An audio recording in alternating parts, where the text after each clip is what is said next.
ഇന്നലെ നമ്മൾ മിയോ മുദ്ര എങ്ങനെ ഉപയോഗിക്കണമെന്ന് മനസ്സിലാക്കി. ഇന്ന് ഞാൻ നിങ്ങൾക്ക് പറഞ്ഞുതരാൻ പോകുന്നത് അബാൻ വായു മുദ്ര എങ്ങനെ ഉപയോഗിക്കണമെന്നാണ്. ഈ മുദ്ര മൃതസഞ്ജീവനി മുദ്ര അല്ലെങ്കിൽ ഹൃദയമുദ്ര എന്ന് അറിയപ്പെടുന്നുണ്ട്. മൃതസഞ്ജീവനി ഇതിൽ നിന്ന് തന്നെ നമുക്ക് മനസ്സിലാക്കാം.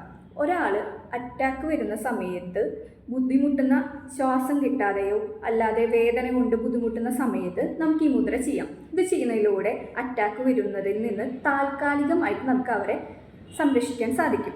അതുപോലെ തന്നെ ഒരു വ്യക്തി ശ്വാസം മുട്ട് കാരണം ശ്വാസം കിട്ടാതിരിക്കുന്ന സമയത്ത് നമുക്ക് ഈ മുദ്ര ഉപയോഗിക്കാവുന്നതാണ്. ശ്വാസം മുട്ടിൽ നിന്നൊക്കെ നമുക്ക് അവരെ പെട്ടെന്ന് തന്നെ റിലീഫ് ചെയ്യാനായിട്ട് സാധിക്കുന്നുണ്ടാവും. ചിന്നിക്കുത്ത് അഥവാ മൈഗ്രെയിൻ, തലവേദന ഉള്ള സമയത്തൊക്കെ നമുക്ക് ഈ മുദ്ര ഉപയോഗിക്കാവുന്നതാണ്. പല്ലുവേദന അതുപോലെ തന്നെ എക്കിള് ഉള്ള സമയത്തും നമുക്ക് ഈ മുദ്ര ഉപയോഗിക്കാവുന്നതാണ്. നമുക്ക് എങ്ങനെ ഈ മുദ്ര ഉപയോഗിക്കാമെന്ന് നോക്കാം. അതിനു വേണ്ടി ആദ്യം നമ്മുടെ ചൂണ്ടുവിരൽ ഇങ്ങനെ മടക്കുക.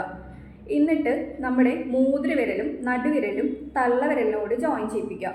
ഇങ്ങനെ വേണം നമ്മൾ ഈ മുദ്ര ചെയ്യേണ്ടത്. നമ്മുടെ എമർജൻസി ടൈമിലൊക്കെ ചെയ്യാൻ പറ്റുന്ന ഒരു മുദ്രയും കൂടിയാണ് ഇത്. ഈ മുദ്ര ചെയ്യുന്നതിലൂടെ ഹൃദയരോഗം വരുന്ന സമയത്ത്, അറ്റാക്ക് വരുന്ന സമയത്ത് രോഗികൾക്ക് നാവിൻ്റെ അടിയിൽ വെച്ചു കൊടുക്കുന്ന ഒരു മെഡിസിൻ ഉണ്ട്.